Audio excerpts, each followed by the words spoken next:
আমরা বাংলার নতুন একটা টপিক পড়ব। টপিকটা পড়ানোর আগে আমি একটু স্টুডেন্টসদের একটা কথা বলতে চাই। অনেকেই আমাকে এটা বলো, ম্যাম এটা কেন করাচ্ছেন, ওটা কেন করাচ্ছেন, আউট অফ সিলেবাস, এটা তো আসে না এক্সামে। একটা জিনিস মাথায় রাখবে, আমি যেটা করাবো কোনোটাই আউট অফ সিলেবাস নয়, সেটা কোনো না কোনোভাবে সিলেবাসের সাথে লিঙ্ক। আমি চাই না তোমাদের মধ্যে কেউ কোনো কোশ্চেন ছেড়ে আসুক, ঠিক আছে? তাই আমি যেটা যেটা করাবো জানবে সেটা সিলেবাসে ইনক্লুড বলেই তাই। এই যে নত্যবিধান বা সত্যবিধান, এটা সিলেবাসে তোমাদের হয়তো লেখা নেই, বাট এটা সিলেবাসে ইনক্লুড। কিসের সাথে সেটা বলে দিচ্ছি। তোমাদের বাংলার সিলেবাসে শুদ্ধ অশুদ্ধ বানান আসে। যারা যারা নত্যবিধান সত্যবিধানের নিয়ম জানবে তাদের কাছে শুদ্ধ অশুদ্ধ বানান মুখস্থ করার প্রয়োজন পড়বে না। তারা শুধুমাত্র নিয়মগুলো যদি জানা থাকে, তারা জানবে যে কোন বানানের সাথে দন্তের ন হয়, কোন বানানের সাথে মধ্যের ন, কোন বানানের সাথে পেটকাটা মধ্যের ন হয়, কোন বানানের সাথে দন্তেশ্ব তালিবস্য। যেগুলো নিয়ে কনফিউশন তৈরি করে আমাদের প্রশ্ন দেয়, আমাদের কিন্তু অন্যভাবে দেয় না। আমাদের জাস্ট কিভাবে কোশ্চেনটা আসে না, শয়ের গণ্ডগোল আর নয়ের গণ্ডগোল, যেটা আমরা সবাই করি, যে কোথায় দন্তের না বসে, কোথায় মধ্যের না, বা কোথায় তিনটে শয়ের মধ্যে বসে। আমরা যদি এই নিয়মগুলো জানি, আমাদের শুদ্ধ অশুদ্ধের বানান মুখস্থ করতে হবে না কোনোদিনও। আমরা বানানের নিয়ম দেখে বা বানান দেখে বলে দিতে পারবে এটা সঠিক এটা ভুল। এমনকি যত কঠিন বানানই আসুক না কেন, তোমরা যদি সেই বানানটা বা সেই অর্থটা কোনোদিনও নাও জেনে থাকো, তবুও তোমরা এই চ্যাপ্টারটা কমপ্লিট করলে কিন্তু শুদ্ধ অশুদ্ধ বানানটা কমপ্লিট করতে পারবে, ঠিক আছে? তাই জন্য আজকে তোমাদের আমি নত্যবিধান সত্যবিধান শেখাবো। তো ফার্স্টে যেটা শেখাবো সেটা নত্যবিধান, দেন সত্যবিধান। সো এই পার্টটা আমি আগে মুছে দিচ্ছি।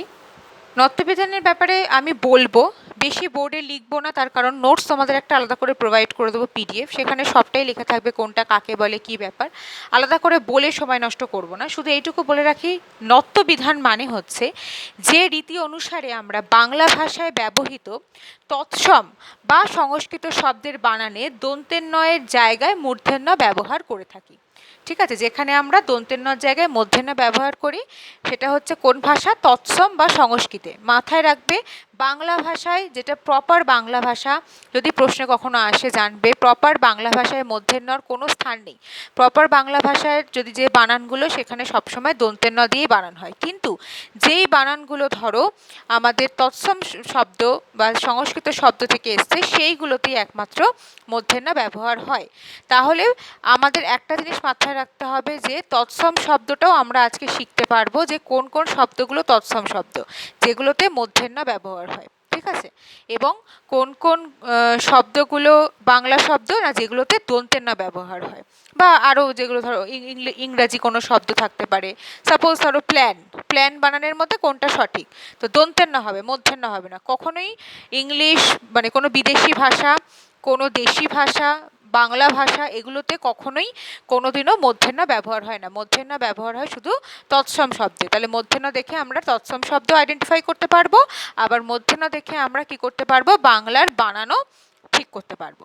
যেমন ধরো, এই যে শব্দের বানানে এই যে দন্তের নয়ের বা মধ্যের নয়ের এই যে সঠিক ভাষার যে নিয়ম, মানে যে নিয়মটা এখন আমরা শিখবো, সেটাকেই নত্যবিধান বলে। এগুলো তোমাদের নোটসে দেওয়া থাকবে। যেমন ধরো, বানান হচ্ছে ঋণ। ঋণ মানে কাউকে কিছু ধার দেওয়া, ঋণ।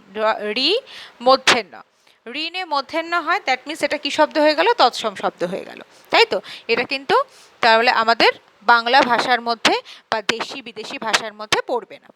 তৎসম শব্দটা কি একটু বলে দিই। তৎসম শব্দ হচ্ছে যেই শব্দটা সংস্কৃত থেকে ডিরেক্ট এসছে, যে শব্দটা সংস্কৃত থেকে নিয়ে সোজা একদম মানে অন্য, মানে ওটা কোনো বিবর্তন বা ট্রান্সফার হতে হতে আসেনি, ডিরেক্ট সংস্কৃত থেকে যে শব্দটা তুলে আনা হয়েছে তাকে বলা হয় তৎসম শব্দ। আর তদ্ভব হচ্ছে যেটা সংস্কৃত থেকে এসছে কিন্তু বিবর্তনের মাধ্যমে, যেমন আগে স্কুল ছিল, এখন স্কুল হয়েছে, কথার কথা বলছি। এই যে বিবর্তন, একটার পর একটা, আগে হর্ষই যোগ হতো, এখন হয় না। আগে কোনো বানানে ধরো যেমন অঙ্ক, অ অনুস্বর ক অঙ্ক লিখতো, এখন অ উম্ময় কয় অঙ্ক লেখে। এই যে ভ্যারাইটিটা এসেছে, বা আগে অ উম্ময় কয় লিখতো, এখন অ অনুস্বর ক লেখে, যাই হোক চেঞ্জ হয়েছে। এই ধরনের যখন বিবর্তন হতে হতে আসে তখন সেটা হয় তদ্ভব। আর যখন কোনো বিবর্তন হয় না, ডিরেক্ট সংস্কৃত থেকে সোজাসুজি যদি কোনো শব্দ আসে, তাহলে সেটাকে বলা হয় তৎসম শব্দ। তাহলে মধ্যের ন বা নত্যবিধানের যে শব্দগুলো আমরা আজকে শিখব, সবই তৎসম শব্দ শিখব, তার সাথে সাথে কোন বানানে কোনটা ব্যবহার হয় সেটাও আমরা দেখব। এই যে বাংলা ভাষায় মধ্যাহ্ন ধ্বনির ব্যবহার নেই, ঠিক আছে, সেজন্য কিন্তু তদ্ভব শব্দ, দেশি বিদেশি শব্দের বানানো মধ্যে প্রয়োজন পড়ে না বা সেখানে কিন্তু মধ্যে ব্যবহার নেই। এবার আমরা এই নত্যবিধানের, আচ্ছা এখানে আরও কিছু উদাহরণ দিয়ে দিই আমি, তারপরে আমি নিয়মে যাচ্ছি। যেমন ঋণ, কারণ, কারণ বানানো মধ্যে হয়। কেন হয় সেই নিয়মগুলো যখন বলবো মিলিয়ে দেখবে হ্যাঁ এগুলোর সাথে মিলছে, ঠিক আছে। মরণ, মরণ বানানো মধ্যে হয়। তো যাই হোক, এই হলো 2-3টে উদাহরণ। এবার আমরা নিয়মগুলো শিখব। 1 নম্বর নিয়ম বলছে যে রিকার, রি, হ্যাঁ, বয়শূন্য র আর পেট কাটা মূর্ধন্যস্বর পরে সবসময় মূর্ধন্য হয়। কি কি বললাম? রি, বয়শূন্য র আর পেট কাটা মূর্ধন্যস্বর পরে সবসময় মূর্ধন্য হয়। তোমরা যারা যারা ভিডিওটা দেখছো তারা এগুলোকে একটা নিয়ম, একটা পরপর খাতায় লিখে রাখো, ঠিক আছে। ভিডিওটা তোমরা বারবার দেখতে পাবে, বাট এটা নোটস থাকলে ভালো হয়, বা পিডিএফ যেটা দেবো সেটাকে প্রিন্ট আউট করে নিতে পারো, অ্যাজ ইউর উইশ। তো রি, বয়শূন্য র আর পেট কাটা মূর্ধন্যস্বর পরে সবসময় মূর্ধন্য হয়। যে কোনো বানান ভেবে দেখো। এবং বয়শূন্য র, বা এই যে রি ধরো দিয়েছি, রি মানে যে শুধু রি তা নয়, রি মানে কিন্তু আমরা জানি কি রিকার, তাই তো। রি মানে কিন্তু রিকারও হয়, তার মানে রিকারও যদি কোনো বানানে থাকে তারপরেও কিন্তু মূর্ধন্য হবে। সাপোজ আমি বলছি উদাহরণ, একটা আমি একটু আগেই লিখলাম ঋণ, যেখানে আমি রি ব্যবহার করেছি এবং মূর্ধন্য লিখে ঋণ বানান লিখেছি। এবার রিকার দিয়ে ধরো একটা বানান লিখছি ঘৃণা, ঘৃণা, ঘৃণা বানানে কি হবে? অলওয়েজ মূর্ধন্য হবে, দন্তের ন হবে না। বা ধরো বয়শূন্য র দিয়ে কোনো বানান লিখছো, যেমন ধরো আমি বললাম অরণ্য, ঠিক আছে, অ বয়শূন্য র মূর্ধন্যয় জফলা, অরণ্য। বা ধরো বললাম আমি বর্ণ, ঠিক আছে, বর্ণতে র মানে কি? র মানে আবার রেফও হয়, তাই তো। রয়ের মধ্যে কি থাকে? রেফ। যেমন এখানে থাকে রিকার, এখানে থাকে র মানে হচ্ছে রেফ, তাই তো। তাহলে সেরকম রেফ যে বানানগুলোতে থাকবে বা র যে বানানগুলোতে থাকবে, যেমন অরণ্য বানানে র আছে তাই মূর্ধন্য হলো। আবার ধরো বর্ণ, বর্ণ বানানে কি হয়? রেফ হয়, তাই এখানে মূর্ধন্য হবে। চূর্ণ, চূর্ণ বানানে কি হয়? রেফ হয়, তাহলে রেফের সাথে কি হবে? সবসময় মূর্ধন্য হবে, ঠিক আছে। তারপরে ধরো পেট কাটা মূর্ধন্যস্বর, পেট কাটা মূর্ধন্যস্বর দিকে ধরো আমি বললাম পাষাণ, পাষাণ বললাম, পাষাণে কি হয়? পেট কাটা মূর্ধন্যস্বর হয় যেহেতু, তাই এর সাথে সবসময় মূর্ধন্য হবে। তো এই যে নিয়ম, এটা হচ্ছে 1 নম্বর নিয়ম, ঠিক আছে। এছাড়া আরও অনেক বানান আছে, কৃষাণ আছে, রি দিয়ে তো বললাম ঋণ আছে, ঠিক আছে। এটা হলো 1 নম্বর নিয়ম। 2 নম্বর নিয়ম, 2 নম্বরে বলছে যেটা ট বর্গীয় ধ্বনি, মানে ট যেটা বলছে, ট এর সাথে যদি যুক্তাক্ষর আমরা লিখি, যুক্তাক্ষর মানে কি? ধরো আমি বললাম সাপোজ কণ্টক, ক নয় টয় ক, কণ্টক। এই কণ্টক মানে কাটা। এই যে কণ্টকে নটা লিখলাম, এটা কিন্তু মূর্ধন্য হবে, দন্তের ন হবে না। মানে ট এর সাথে যুক্ত হয় কি? সবসময় মূর্ধন্য। যেমন ঘন্টা, এখানেও কি হবে? মূর্ধন্য। তারপরে ধরো বললাম ট বর্গীয়, ট বর্গীয়র মধ্যে, আচ্ছা ট শুধু বলা ভুল, ট বর্গীয় বলা বেটার। ট বর্গীয় মানে আমি আগের দিন তোমাদের বর্গ শিখিয়েছিলাম, 5টা বর্গ ধ্বনিতত্ত্বের মধ্যে, যেখানে ট বর্গীয়তে কি কি ছিল? ট, ঠ, ড, ঢ, ট ট ড ঢ, মূর্ধন্য, তাই তো। সরি, 5টা তো, 1টা 2টো 3টে 4টে 5টা, হ্যাঁ। ট বর্গীয়র পরে ত বর্গীয়, ঠিক আছে। তো এই যে ট, ঠ, ড, ঢ, মূর্ধন্য, এগুলোর সাথে যে যুক্তাক্ষর হবে নয়ের, সেটা হচ্ছে মূর্ধন্য হবে। যেমন ধরো আমি বললাম ঠান্ডা, ঠয় আকার মূর্ধন্যয় ডয় আকার, ঠান্ডা। বা ধরো বললাম আমি খণ্ড, খ, যেহেতু এখানে ড এর সাথে যুক্তাক্ষর হচ্ছে, খণ্ডতে খ মূর্ধন্যয় ডয়, খণ্ড। এগুলো সবই কিন্তু তৎসম শব্দই শেখাচ্ছি, ঠিক আছে, মাথায় রাখবে, ভালো করে বলছি। তাহলে ট বর্গীয় যেগুলো থাকবে সেগুলোর সাথে কি যোগ হবে? সবসময় মূর্ধন্য যোগ হবে। আর যখনই ট বর্গীয় দেখবে জানবে সেটা তৎসম শব্দ, তাহলে তৎসম শব্দ আলাদা করে মুখস্থ করার দরকার পড়বে না। সেখান থেকে আমরা আইডেন্টিফাই করতে পারবো যে ট বর্গীয় সব শব্দই হচ্ছে, মানে ট বর্গীয় যুক্তাক্ষর, ট বর্গীয় নয়ের যুক্তাক্ষর সব শব্দই হচ্ছে তৎসম শব্দ। এবং ট এর সাথে, ঠ এর সাথে, ড এর সাথে, ঢ এর সাথে যত, মানে এই যে যতগুলো বর্গীয় আছে সবকটার সাথেই মূর্ধন্য যুক্ত হয়, ঠিক আছে। যেমন ধরো কাণ্ড, এখানে কোন ন হবে? মূর্ধন্য। তাহলে আশা করি এই জায়গাটা তোমরা বুঝলে। নিয়মটা কি না, ট বর্গীয় ধ্বনির সাথে যুক্তাক্ষর হিসাবে, আচ্ছা এটা যুক্তাক্ষর বৈষণ্যর হবে, যুক্তাক্ষর হিসাবে সবসময় ট বর্গীয় ধ্বনির সাথে কি হয়? মূর্ধন্য যুক্ত হয়। ট বর্গীয় ধ্বনি কোনগুলো? ট, ঠ, ড, ঢ আর মূর্ধন্য। 3 নম্বর নিয়ম। 3 নম্বর নিয়মগুলোর মধ্যে আবার অনেকগুলো নিয়ম আছে। প্রথম নিয়মটা হচ্ছে যে রি বৈষণ্যরা পেটকাটা মূর্ধন্য ষ, এরপরে যদি কোনো স্বরধ্বনি থাকে, আবারও বলছি রি মানে শুধু রি নয়, রি মানে রিকার, বৈষণ্যরা মানে শুধু বৈষণ্যরা নয়, রেফও, ঠিক আছে, তার সাথে সাথে পেটকাটা মূর্ধন্য ষ, এই তিনটের পরে যদি কোনো স্বরধ্বনি থাকে, স্বরধ্বনি মানে অ, আ, হস্য দীর্ঘ, হস্য দীর্ঘ, এই যে স্বরধ্বনিগুলো হয়, ঠিক আছে, এরকম যদি কোনো স্বরধ্বনি থাকে, বা আরেকটা বলে দিচ্ছি, অন্তস্তীয় ব, হ আর অনুস্বর, ঠিক আছে, এগুলো, এবং এর সাথে সাথে হচ্ছে ক বর্গীয়, ক, ক বর্গীয় ধ্বনি, ক বর্গীয় কোনগুলো? ক বর্গীয় মানে হচ্ছে ক থেকে ক, খ, গ, ঘ, উম্ম, ক থেকে উম্ম অবধি। আর হচ্ছে প বর্গীয় ধ্বনি, প বর্গীয় ধ্বনি কোনটা? প থেকে ম অবধি, তাই তো? এই যে ক, খ, গ, ঘ, উম্ম, প, ফ, ব, ভ, ম, অন্তস্তীয় ব, হ, অনুস্বর, রি বৈষণ্যরা পেটকাটা মূর্ধন্য ষ, এখানে 3টে নিয়ম ভালো করে বুঝবে। যদি রিকার বৈষণ্যরা বা রেফ বা রি বা পেটকাটা মূর্ধন্য ষের পরে স্বরধ্বনি থাকে, 1 নম্বর নিয়ম। 2 নম্বর বলছে যদি অন্তস্তীয় ব, হ, অনুস্বর বা ক বর্গীয় ও প বর্গীয় ধ্বনি থাকে, তাহলে তার পাশে কি হয়? মূর্ধন্য হয়, ঠিক আছে। যদি এই বর্গীয় ধ্বনি থাকে তাহলে তার পাশে কি হয়? মূর্ধন্য হয়। এক্সাম্পল ধরো আমি এখানে বলছি,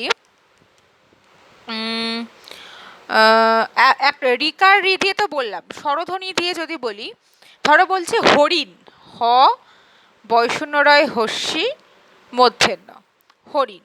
এবার দেখো এখানে কি হচ্ছে, হরিণ, এই যে রয়ে হস্যি আছে, হস্যি মানে কি? হস্যই, তাই তো? হস্যি মানে হস্যই, তাহলে হস্যই কি? একটা স্বরবর্ণ, তাহলে বৈষ্ণব রয়ের সাথে একটা স্বরবর্ণ যুক্ত আছে, তাই জন্য এখানে মূর্ধন্য হলো। বৈষ্ণব র থাকলে তো মূর্ধন্য হয়ই, কিন্তু তার সাথে সাথে একটা স্বরধ্বনিও যদি থাকে সেখানেও কিন্তু মূর্ধন্য হবে। যেমন ধরো আমি বললাম, ধরো বললাম তর্পণ, আচ্ছা তর্পণটা তো একই হয়ে গেল, রেফ আছে, ধরো বর্ষণ, তর্পণ, এগুলো সবকটাতেই রেফ আছে। আর কি হতে পারে? আচ্ছা একটা জিনিস বলে দিই, যেটা হচ্ছে ক্ষীয় আমাদের, হ্যাঁ আমাদের যেটা ক্ষীয়, সেটা হচ্ছে অ্যাকচুয়ালি কিন্তু ক্ষীয় মানে হচ্ছে ক প্লাস পেটকাটা মূর্ধন্য ষ, এই দুটো মিলিয়ে কিন্তু ক্ষীয় হয়, তাই জন্য ক্ষীয়র পাশে কিন্তু সবসময় মূর্ধন্য হয়। যেমন লক্ষণ, লক্ষণ মানানে মূর্ধন্য, ব্রাহ্মণ, ব্রাহ্মণ মানানে মূর্ধন্য, রুক্মিণী, রুক্মিণী মানানো মূর্ধন্য, এটা মাথায় রাখবে। ক্ষীয় অ্যাকচুয়ালি ভাঙলে হয় ক আর পেটকাটা মূর্ধন্য ষ। তাহলে আমাদের নিয়ম কি হলো, এগুলোর পাশে যেমন হরিণ লিখলাম, ব দিয়ে ধরো একটা, ধরো বরুণ বা বরণ, ঠিক আছে, বা এটা দিয়ে ধরো অনুস্বর দিয়ে একটা বানান হচ্ছে, ধরো মাথায় আসছে না, যাই হোক এরকম কোনো উদাহরণ, যেগুলো থাকবে এইগুলোর পরে অলওয়েজ কী হবে? মূর্ধন্য হবে। আর এগুলোর সাথে তো মূর্ধন্য হবেই, তার সাথে সাথে এর পাশে যদি কোনো স্বরধ্বনিও থাকে, যেমন আকার, হস্যিকার, দীর্ঘিকার, ঠিক আছে, যেমন হচ্ছে ধরো সাপোজ রান বা রানা, সাপোজ একজনের নাম হচ্ছে রানা, তাহলে সেটা কি হবে? বৈষ্ণব রয় আকার যেহেতু আছে, আ হচ্ছে একটা স্বরধ্বনি, তার পাশে মূর্ধন্য। তো নট অনলি স্বরধ্বনি মানে অ, আ, হস্য দীর্ঘই পাশে থাকতে হবে, আকার, হস্যিকার, দীর্ঘিকার, হস্যকার, দীর্ঘকার এগুলো থাকলেও কিন্তু আমাদের মূর্ধন্য আসবে, ঠিক আছে। নত্যবিধানের পরের নিয়মটা দেখো, বলছে যে যদি পরি বা প্রো বা নির, ঠিক আছে, এই ধরনের যদি কোনো শব্দ বা এই তিনটি মানে উপসর্গ, আমরা উপসর্গ অনুসর্গ পড়েছি, উপসর্গ কি? যেটাকে আমরা প্রেফিক্স বলি, মানে যেটা কোনো শব্দের প্রথমে বসে, আর অনুসর্গ হচ্ছে যেটা কোনো শব্দের শেষে বসে। তো এই পরি, প্রো আর নির এই তিনটে হচ্ছে উপসর্গ হিসাবে, মানে যদি কোনো শব্দের শুরুতে বসে তাহলে সেখানে নত্যবিধি যে নিয়মটা সেটা আমরা প্রযোজ্য করতে পারি। মানে এই ওয়ার্ডগুলো দিয়ে যদি কোনো, মানে এই উপসর্গ দিয়ে যদি কোনো শব্দ শুরু হয় তাহলে সেখানে অলওয়েজ মূর্ধন্য হয়। ফর এক্সাম্পল ধরো পরি দিয়ে একটা শব্দ বলছি, পরিণত, তো পরিণত বানানটা কি? প্রথমত পরিণত হচ্ছে একটা তৎসম শব্দ, আর এখানে হবে মূর্ধন্য। দেন হচ্ছে ধরো আমি বলছি প্রো দিয়ে ধরো বলছি আমি প্রণত, সেটাখানেও কি হবে? মূর্ধন্য হবে এবং তৎসম শব্দ। তারপরে ধরো আছে প্রো দিয়ে আরেকটা বলছি প্রমাণ, ওকে, প্রমাণ, সেখানেও কি হবে? মূর্ধন্য হবে। তো নির দিয়ে শব্দ এই মুহূর্তে মনে পড়ছে না, যাই হোক, তবে নির দিয়েও যদি কোনো শব্দ এরকম থাকে, ধরো সেই শব্দতেও মূর্ধন্যই আসবে, যে নির যদি আমরা উপসর্গ হিসাবে ব্যবহার করি তাহলে। যেমন ধরো, আচ্ছা, একটা শব্দ হচ্ছে নির্নিমেষ, ওকে, দন্তের নয় হস্যি, এখানে নির আছে বাট এখানে মধ্যের নয় রেফ, নির্নি, ওকে, নির্নি, দেন মেষ, ময়কার পেটকাটা মূর্ধন্য। তো যেহেতু এখানে রেফটা বৈষ্ণবের কাজ করছে নীরের পাশে, তাই এটাও দন্তের নয়ের সাথে হয়ে গেল মূর্ধন্য। তো এই ধরনের শব্দগুলো কি? এগুলো সবই হচ্ছে, বা পরি দিয়ে আরও যেমন আছে পরিবহন, ঠিক আছে, পরিনির্বাণ, পরিণয়, বা প্র দিয়ে ধরো প্রবণ, বা ধরো প্রবণ, প্রনষ্ট, ঠিক আছে, প্রনষ্ট, এই ধরনের জিনিসগুলো, সেগুলোতে সব কিছুতেই কী হবে? মূর্ধন্য হবে। তবে একটা কথা বলে রাখি, পরিবহন যেটা পরি দিয়ে, পরিবহনে দন্তের নও হয়, আবার পরিবহনে মূর্ধন্যও হয়, দুটোই হয়। তো এটা একটা ব্যতিক্রমী পরিবহন বানানটা, সেটা একটু তোমরা মাথায় রাখবে।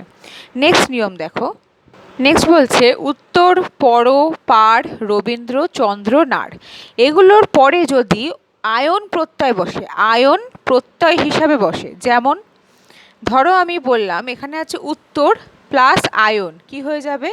উত্তর প্লাস আয়ন। এখানে দন্তের হচ্ছে, বাট যখন এটা উত্তরায়ণ হবে তখন সেটা হয়ে যাবে মূর্ধন্য, উত্তরায়ণ,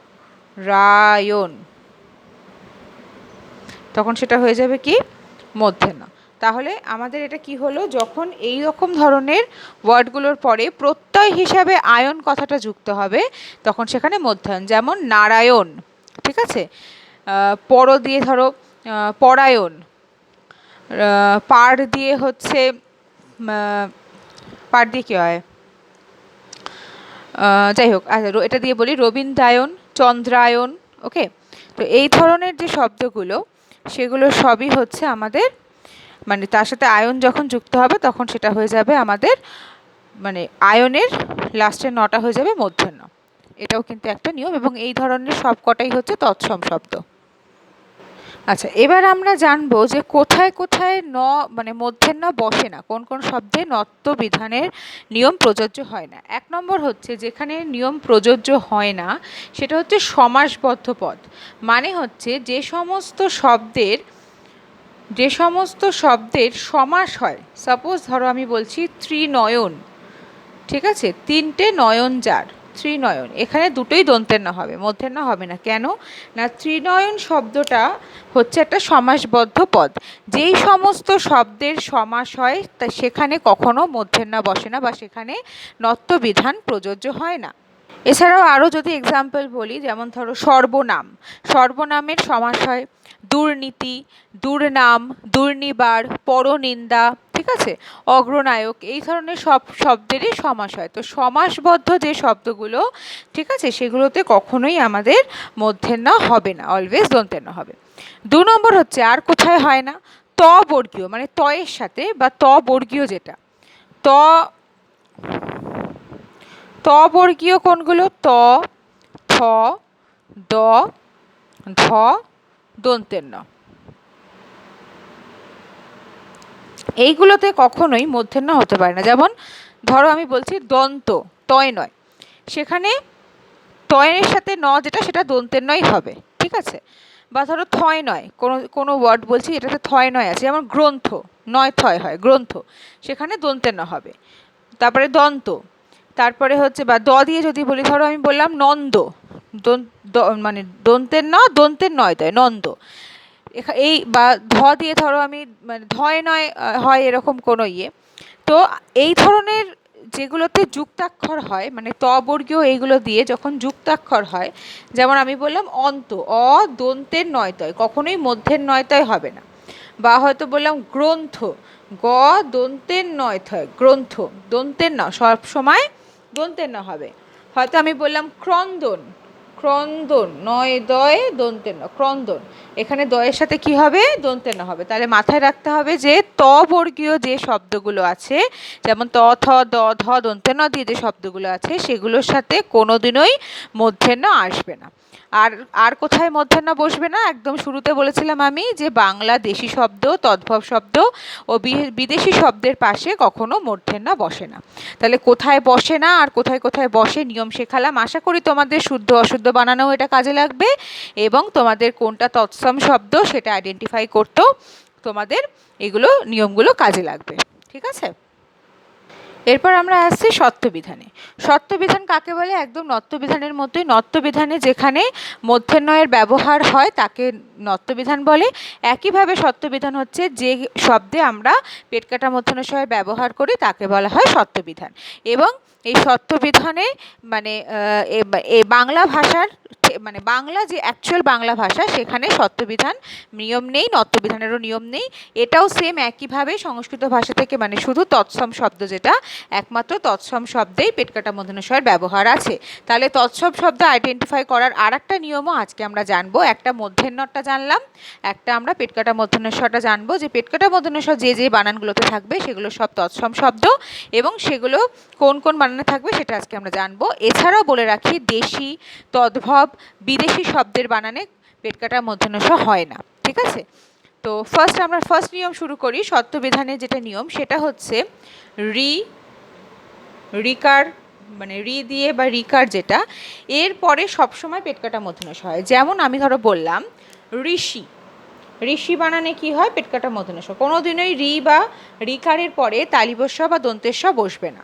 কৃষক, কয়েরি পেট কাটা মূর্ধন্যস্ব ক, কৃষক, এগুলো কি তৎসম শব্দ। তার সাথে সাথে এখানে দেখো রি এর পরে পেট কাটা মূর্ধন্যস্ব আসছে, কয়েরিকারের পরে পেট কাটা মূর্ধন্যস্ব আসছে। ঠিক আছে, আরও শব্দ যেমন ধরো বৃষ্টি, বৃষ্টিতে কি হয়, পেট কাটা মূর্ধন্যস্ব হয়। তারপরে ধরো আমি বললাম কৃষ্ণ, কৃষ্ণ বানানে দেখো কয়েরই পেট কাটা মূর্ধন্যস্ব আসবে, কৃষ্ণ বানানে। দৃষ্টি, দেখা, দৃষ্টি। ঠিক আছে, এগুলো সবই কি রিকার আছে, তাই জন্য এখানে অলওয়েজ পেট কাটা মূর্ধন্যস্ব বসবে। কিন্তু একটা শব্দ ব্যতিক্রম আছে, সেটা শুধু তোমাদের জানিয়ে রাখি, সেটা হচ্ছে কৃষ ধাতু। কৃষ, কয়েরই তালিবস্য। আমরা সংস্কৃতে ছোটোবেলায় ধাতুরূপ শব্দরূপ পড়েছি, তো একমাত্র কৃষ দিয়ে যে শব্দগুলো শুরু হবে, ঠিক আছে, যেমন ধরো কৃষতা, কৃষকায়। ঠিক আছে, একটু কৃষ ধাতুটা যদি পারো তোমরা, আমি নাহলে পরে প্রোভাইড করে দেবো, লাগলে আমাকে বলবে যদি না থাকে তোমাদের কাছে। আর যদি থাকে তাহলে কৃষ ধাতুতে যেগুলো থাকে ধাতুরূপে, জানোই হয়তো ধাতুরূপের নিয়ম কি, তিতস্তন্তি মিবস্ম শীতহস্ত, ওই যে নিয়মটা আছে সেটা একটু দেখে নেবে, যে কৃষ ধাতুতে একমাত্র তালিবস্য ব্যবহার হয়। তবে এটা পরীক্ষায় আসে না, ব্যতিক্রম বলে আমি জানিয়ে রাখলাম, যদি কোশ্চেন টাফ হয় আসতে পারে। এছাড়া ঋষি, সরি এটা হর্ষিকা দিনী, ঋষি, কৃষক, আরও যা যা বানান বললাম, বৃষ্টি, কৃষ্ণ, দৃষ্টি, এই সব কিছুতেই কী হয়, রি আছে, তার সাথে রিকার আছে, এই দুটোর মধ্যে যেটাই থাকবে তার পাশে সবসময় পেট কাটা মূর্ধন্যস্ব বসবে। ব্যতিক্রম একটাই, সেটা হচ্ছে শুধুমাত্র কৃষ ধাতু। নেক্সট নিয়ম বলছে যে বয়শূন্য র বা রেফ থাকলে সে তার পাশে সবসময় পেট কাটা মূর্ধন্যস্বই হয়। বয়শূন্য র বা রেফ থাকলে তার পাশে সবসময় পেট কাটা মূর্ধন্যস্ব হয়। যেমন বর্ষণ,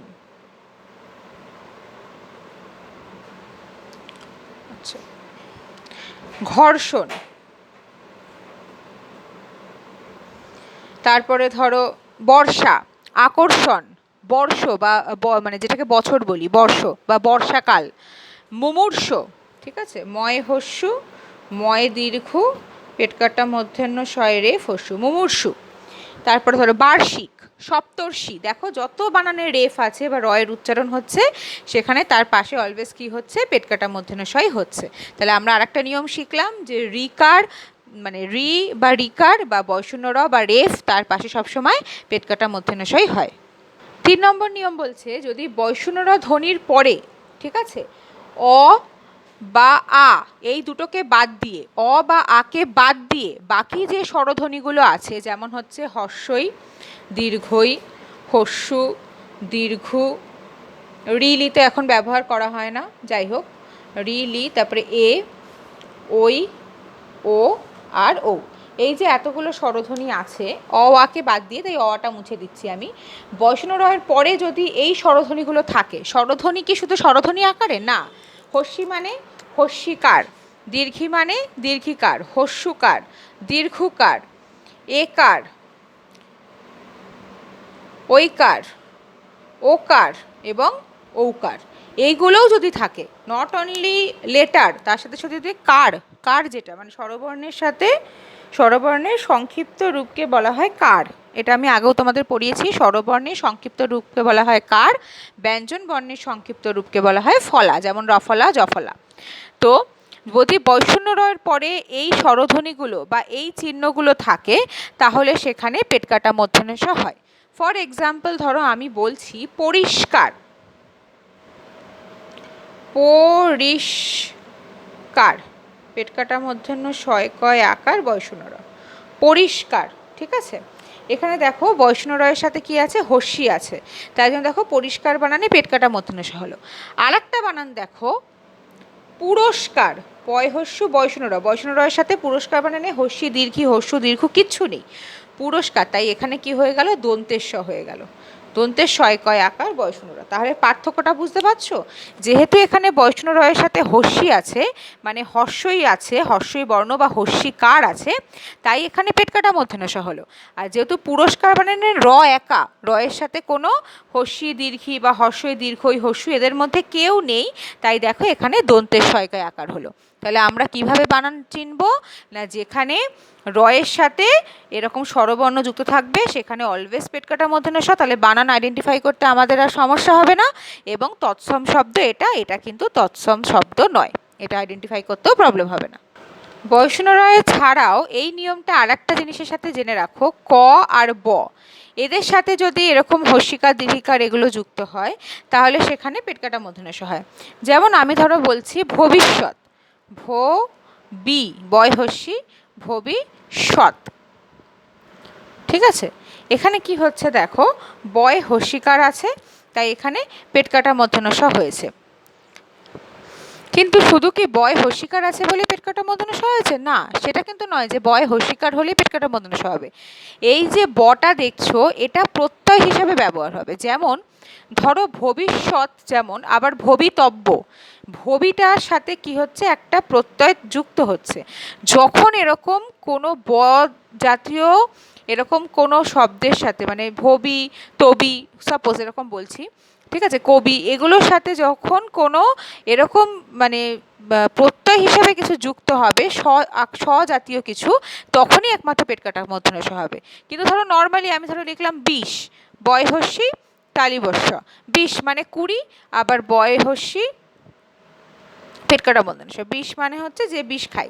তো এখানে দুটোই তো ঠিক, এই ২০ মানে ২০, এই ২০ মানে, দুটোই তো মানে আছে। কিন্তু আমাদের কি জানতে হবে না, ধরো যখন আমাদের কোনো ওয়ার্ডের সাথে একটা প্রত্যয় যুক্ত হবে, মানে বয়ের সাথে হস্যি দীর্ঘি হস্যু দীর্ঘ এরকম থাকবে, যেমন ভবি দিয়ে অনেক শব্দ হয়, ভবিষ্যৎ, ভবিতব্য, ঠিক আছে, বা ভবিত্ব, সাপোজ এরকম অনেক বিভিন্ন ধরনের শব্দ হয়। যেরকম শব্দের সাথে যখন এরকম প্রত্যয় যুক্ত হবে স জাতীয়, তখনই একমাত্র পেটকাটা মূর্ধন্য ষ হবে।